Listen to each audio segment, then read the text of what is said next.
Bob, I need escapism. This is a coffee cafe, not a bar, marijuana cafe, or opium den. Opium den? Are those still a thing? I meant book recommendations. Oh, yes. Anything in particular? Something queer, maybe something horror. In this day and age, my brain is being weird. Yeah, and at least the monsters in fiction get butchered by the 90-minute mark. Usually. I see I came in at an odd time. Not if you know any queer horror books. Carmilla is the lesbian vampire novella that predates Dracula by about a decade. Well, wait a goddamn minute. Isn't Dracula from the time where people didn't write about queer stuff ever? At least not in public? How did this get out? By Victorian standards, Carmilla and Laura's relationship is what you would call queer-coded. There is enough plausible deniability that the author could deflect. The fact that the monster is a lesbian who gets her comeuppance also probably helped get it published. That too. Of course, by today's standards, both characters might as well have had the lesbian flag and a glowing neon sign over their heads. The story centers on a young woman named Laura. Due to being minor nobility, somewhat wealthy, and the low real estate prices of Eastern Europe at the time, she and her father were able to purchase and move to a small castle, a schloss. Unfortunately for Laura, it was rather isolated, miles away from the nearest village and even farther from anyone of an acceptable social rank for her to socialize with. So she was rather looking forward to a friend of hers, Bertha, coming for an extended visit. I can't wait. We're going to have so much fun. Yeah, I just got a letter from Bertha's dad, General Spielsdorf. It's not good. Dear Laura, and Laura's father, who is not given a name in the book, I have lost my darling daughter, Bertha. She was killed by a monster who disguised herself as an innocent. Thankfully, Bertha herself was ignorant of the true horror of her own death. I am now tracking down the fiend that killed her. I imagine this will take about 2 months, at which point I'll tell you everything. What is he talking about? A fiend? A monster? I don't know. Frankly, I think the old general's gone a bit mad with grief. Poor Bertha. She must have gotten ill from a traveler who was sick, and that's who he's blaming. Am I the only one counting all the red flags in that letter? I mean, obviously she was attacked, right? At least get an autopsy report. The generations born after vaccines and modern medicine are truly spoiled. I know. Jennifer Charles, most people in the 19th century did not die of old age. The vast majority of them died of illness, war, or infection. Even though autopsies were performed, they still provided little evidence of true cause of death, and mental health services were non-existent. Tuberculosis was especially common. 1 in 8 people died of it. Most of the time, we had no idea why a person died. They simply did, and we could only hope that whatever malady struck them down spared everyone else around them. I had many mortal friends before the age of modern medicine who died for reasons I still don't know. Really? This is especially true for women, as women's health and biology has been severely understudied. It's that pesky uterus, always causing problems.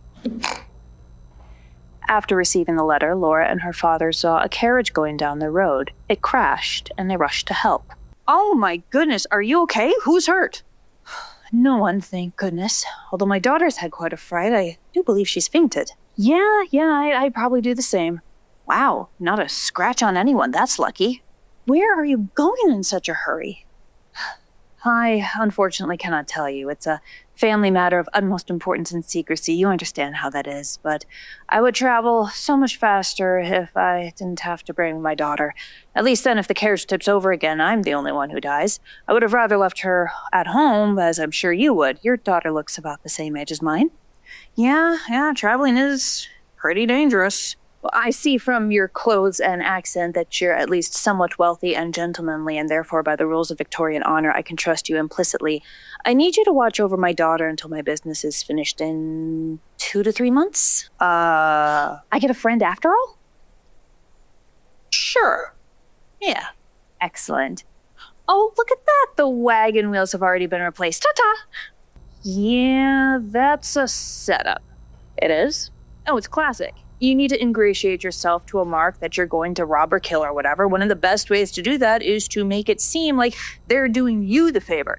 They have the power and you don't. In this case, the woman is doing the Victorian-era version of pretending to have car troubles and positioned herself and her daughter as damsels in distress, allowing Laura's dad to swoop in and save the day. He feels obligated by social norms to do that, but also walks away thinking that he has all the power in the situation, when in fact, he's doing exactly what they want him to do. And on top of that, she bails before he can actually think it over.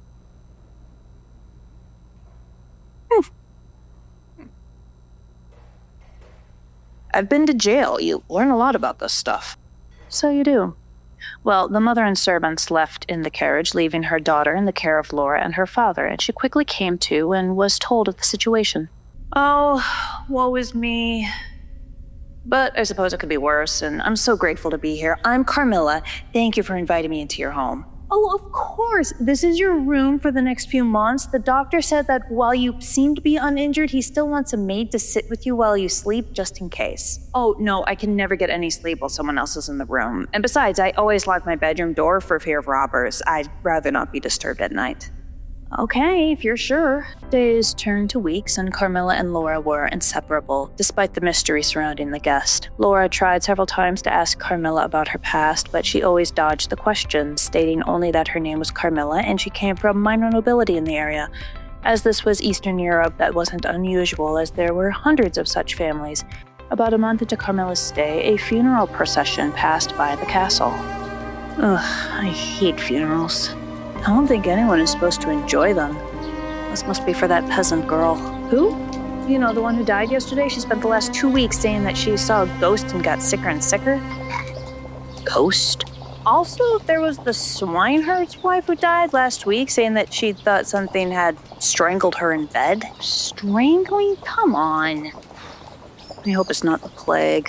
My father says such horrible fancies often accompany deathly fever. Darling, they're peasants. They'll believe and tell stories about anything.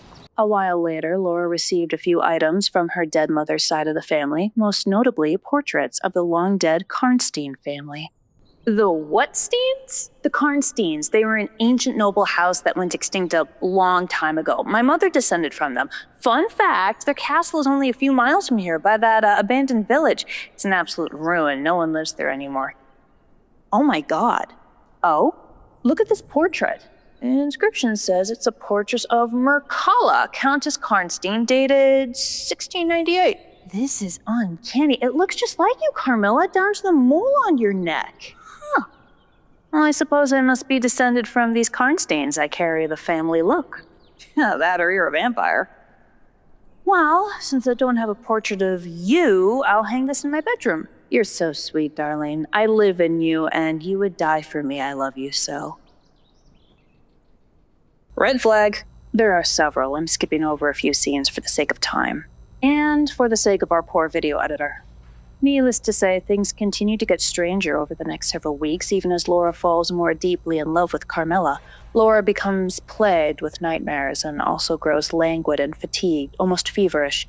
She doesn't tell her father for fear that he'll either laugh it away as a joke or worry that she's caught the terrible fever that's been killing the local peasant girls. One night, Laura woke from a dream. My lady, why aren't you asleep? I had a terrible nightmare. There was this voice saying that your dead mother warned you to beware of the assassin, and then I saw Carmilla standing here in my room in a white nightdress, bathed from her chin to her feet in one great stain of blood. Oh dear. We need to check on Carmilla. I'm worried that this dream, if it's true, is a warning that something terrible will happen to her. Well, it is the middle of the night. She must be asleep. Please?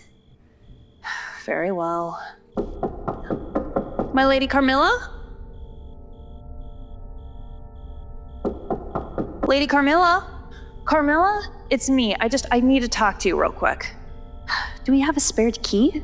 No, she always insists on locking the door, so she has the only one. Carmilla? What is going on? I need to speak with Carmilla. It's urgent, but she's not answering. Only the dead could sleep through this racket. We need to break it down. All right. Stand back. They broke down the door to Carmilla's room, only to find... it's empty. That's impossible. The door was locked and none of the windows are open. Must have gotten those midnight munchies. The family and staff spent the entire rest of the night and morning searching the whole Schloss, but they could not find Carmilla, not until the afternoon when Laura found her in her guest bedroom. What's going on? Why is my door broken? Carmilla, are you all right? Just a little sleepy. I think I told you I have a terrible time going to sleep at night, but I must have because I fell asleep on the bed and woke up here on my sofa, and I didn't even hear the door break down. Well, if I may ask, do you have a history of sleepwalking? Not since I was very young. But it has happened. Yes. Well, there we go. Clearly, you got up in your sleep, unlocked the door, and wandered around the Schloss. This place is more than 20 rooms. It'd take us a week to search the whole thing. We probably just missed each other while looking for you, and then you returned here still asleep and went to the sofa rather than the bed. Mystery solved. No need for any alarm. Of course. There's no way anyone would buy that. Babe, people prefer any explanation that requires the least amount of change or fear. And as any competent con artist will tell you, an explanation that the mark thinks of is much easier for them to believe than one fed to them by someone else. You'll notice Carmilla only gave them a handful of facts and then let Laura's father come up with his own story. And because he's the man of the house, he'll believe his own word more than anyone else, right? Laura's father wasn't so oblivious, as he had secretly sent for a doctor to look over Laura, whose health he had noticed was gradually failing over the last several weeks. Finally! So, just to make sure I understand your symptoms correctly, you've been feeling languid and fatigued for the last several weeks, right around the time all these peasant girls started dying? Yes. And you felt a sensation like 2 needles piercing your neck, especially during nights you have terrible dreams, which is most nights? Yes, but no blood when I wake. Just this small blue spot about the size of my pinky nail. And you've also felt a sense of strangulation and of a current of cold stream running against you? Yes, and yes. Okay. I have a hunch. Let me talk to your father real quick. Lastly, whatever you do, make sure that she is accompanied by her maid or governess or anyone 24/7. Don't ever let her be alone, especially at night. Got it. So, does the doctor think I'm ill or not? No. He thinks that so long as the right steps are taken, you should make a full recovery in a day or 2. And those steps are? Nothing for you to worry about. But what's wrong with me? Nothing. Stop plaguing me with questions. Just get yourself worked up in a state. Just don't worry your pretty little head about it. A history of women's medicine in a nutshell. Really? Doctors would often tell a woman's father or husband what was wrong with her and the medical steps necessary for recovery rather than the woman herself. This was standard until well into the 1960s and in many ways still persists today. My mom figured out that the best way to have her medical needs addressed was to either bring my dad with her so he could talk to the doctor about her health is affecting him and or bemoan how the symptoms of whatever she's dealing with are preventing her from getting pregnant and having a baby. Shut up. I've used the latter once or twice, especially on male doctors. It's amazing how fast they go from "there's nothing we can do, you probably just need to lose weight and stop being so anxious" to "I will now run every medical test known to man so you can be a living incubator for the next generation." What? But you don't even want kids. No, I don't. But they don't know that. I love you. Very clever. That same day, they received word from Bertha's father, General Spielsdorf. He was coming for an urgent visit. General, I haven't seen you in almost a year. We were so sorry to hear about Bertha. Yeah. Hi. Do you have an axe? A what? This'll do. I need to go to the Karnstein Castle. The ruins? Why do you need to go there? I'd tell you, but I don't think you'd believe me. Try me. All right. Get in the carriage. I'll explain on the way. A couple of months before Bertha died, we went to a masked ball. She was so excited, given how we lived in the middle of nowhere, so she didn't have a whole lot of friends. She quickly made one at the ball. Hi, I'm Bertha, Malarka, and this is my mother. Charms, General Spielsdorf. Of course, madam. Oh, don't tell me you don't recognize me. Not with the mask. Oh, very funny. Bertha, darling, I haven't seen you since you were very little, which is an absolute crime on my part, as your father and I have been friends for ages. Really? Yeah. Definitely. Oh my god, oldest con in the book. I knew a guy who could pull this off with anyone. Where'd you go to high school? Rochester? Oh man, I haven't seen you since football practice. So good to see you. And then within 10 minutes, he's in the wind with your wallet, watch, and car keys. The true horror is how malleable the human memory is. I'd argue that it's Victorian manners that serve as the true villain in this story, as the general becomes very quickly honor-bound to watch over Mallarka while her mother tends to urgent business. Oh, that sounds familiar. I'm so terribly sorry to do this, but could you look after my daughter while I handle this? There are so few people I can trust with her safety. Oh, please, Father, we never get any guests. No, we don't. And with how isolated our estate is in the country, we hardly get any plagues or illnesses. Or news or help. What was that? I heard such great things about the beauty of the country. It is gorgeous and could certainly benefit from your presence. Yes, this is going to be so fun. I cannot wait. Almost immediately after we invited Mallarka into our home, Bertha became sick, fatigued. She complained of nightmares, terrifying visions of blood-soaked women and beasts prowling around her bed, of odd sensations when she tried to sleep, an icy stream against her chest, the pain of a pair of needles piercing her throat, a sense of strangulation at night. We're here. The ruined Karnstein estate. A bad family in life and a worse one in death. We need to find the grave of the Countess, Mircalla. We actually recently came into some portraits of the Karnsteins, including the Countess, if you'd like to see it after this. No need, I'm already familiar with the original. The original? You've seen Countess Mircalla? She's been dead for 200 years. Not as dead as I would like. What do you intend to do when you find her grave? Dig it up and chop off her head. What? Why? It's the best way to deal with vampires. Vampires? No, look, the abandoned village that supported this estate, most of the villagers were killed by revenants. They had to track them down to their graves, put stakes through the heart, decapitate them, and burn the bodies. But not until most of the village was wiped out, and obviously they missed one. I don't believe this. Laura, you look like you're about to faint. All right, let's take a rest for a moment, and I'll finish telling you how my daughter died.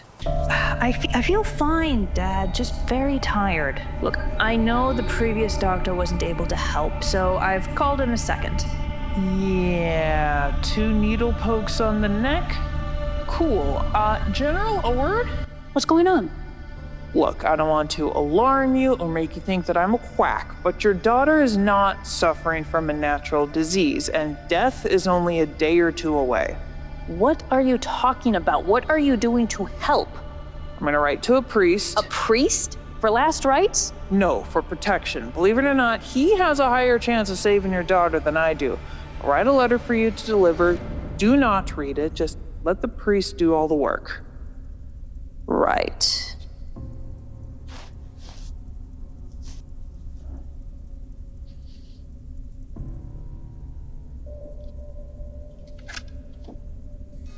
A vampire? It is so weird how someone so smart can have such a backwards way of thinking. Well, if someone or something is attacking my daughter, I'll handle it myself. I concealed myself in Bertha's dressing room with a sword and stood guard, watching her fall asleep and waiting for something to come. I honestly didn't expect anything, thought I was acting a mad fool. But then, something crawled over the foot of the bed to Bertha. Some black, shadowy mass that crept over her to her throat. I sprang out and slashed with my sword, chasing the creature back, and when it stepped into the moonlight, I saw that it was Mallarka. I chased her out of the bedroom, but she was inhumanely fast, and she fled from my castle before I could strike her down. What happened to Bertha? Damage was done. Mallarka had already taken too much of her blood. My daughter was dead by dawn.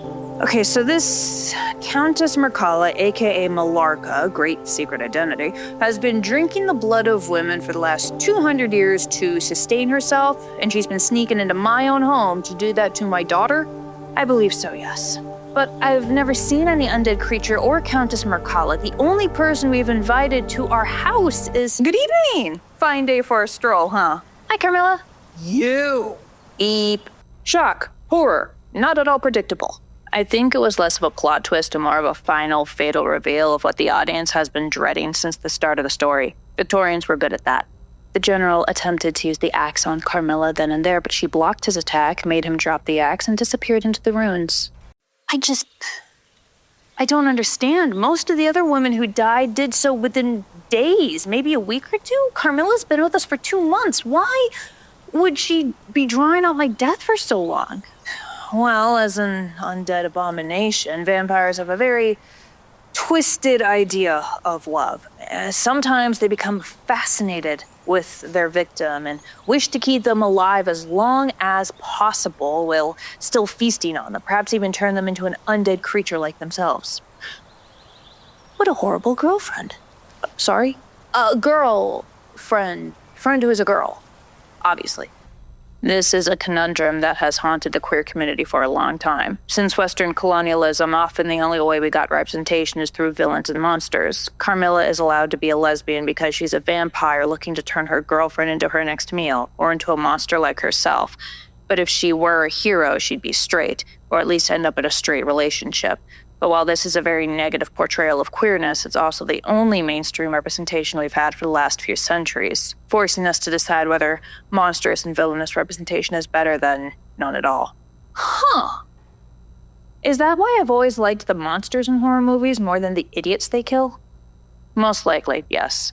Things are much better now in terms of representation, though many people obviously want to go back to these good old days where queerness only appeared in villainous characters. Yeah, speaking of, how'd they finally ice Carmilla? The general and Laura's father decided that it was best to do this as legally as possible, so they went to the nearby town to collect the commissioner and a priest before returning to the graveyard. When they finally opened Carmilla's tomb, they saw her body, as fresh as the day she was buried 200 years ago, floating in a pool of blood 7 inches deep.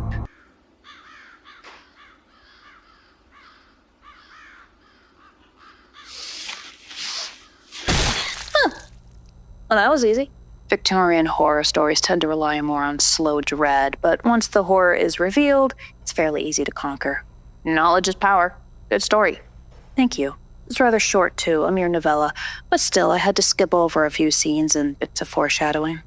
Almost like we're trying to encourage people to actually read the book and several others, especially in this day of anti-intellectualism and fascist control. There's the true villain.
Storms that the heavens made. Our blood runs fire, our dreams won't die. We touch the edge of the infinite sky. Through the dark, we find our way. Turn the night into endless day. Rise up. Human spirit, burning like quasars. Rise up, they'll never see us fall. One small voice, but it echoes through it all.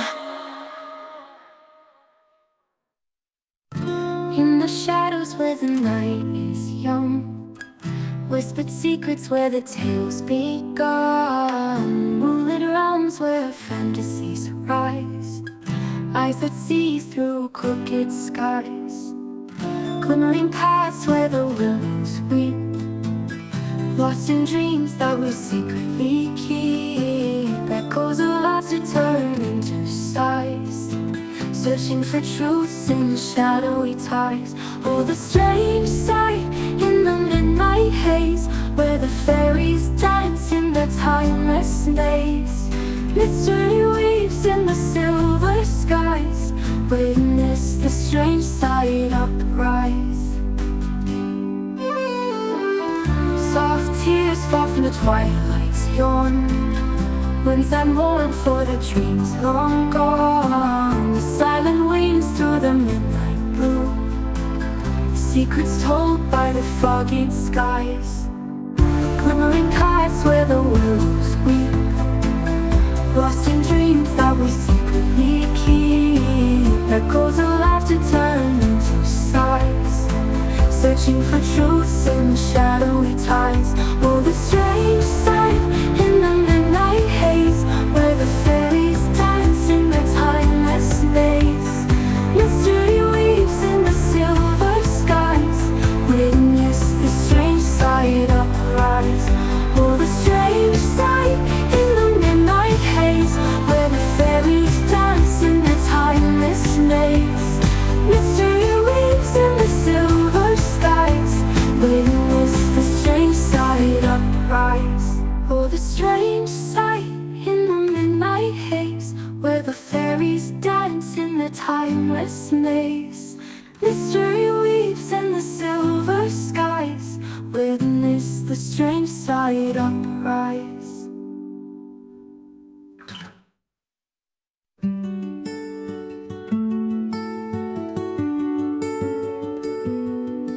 In the forest deep, where shadows creep, fae wings whisper secrets in the night. A journey starts with a single step, softened footprints under moonlight, whispered words of ancient prophecy fade in the wind like a melody.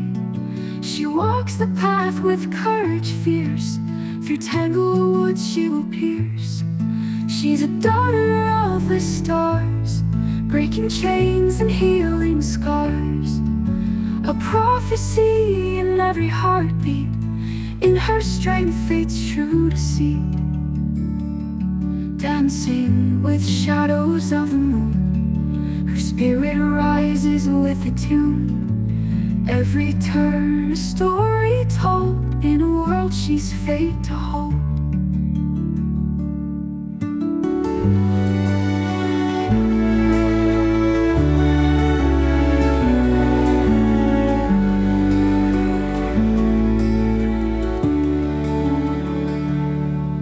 Empowered magic in her veins, breaking free from binding chains. Her voice an anthem in the trees, her journey wild and free. She's a daughter of the stars, breaking chains and healing scars. A prophecy in every heartbeat, in her strength fate's true deceit.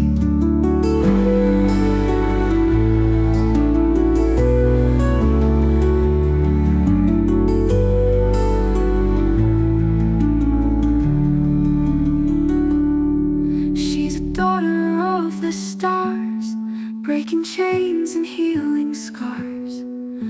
A prophecy in every heartbeat, in her strength fate's true deceit.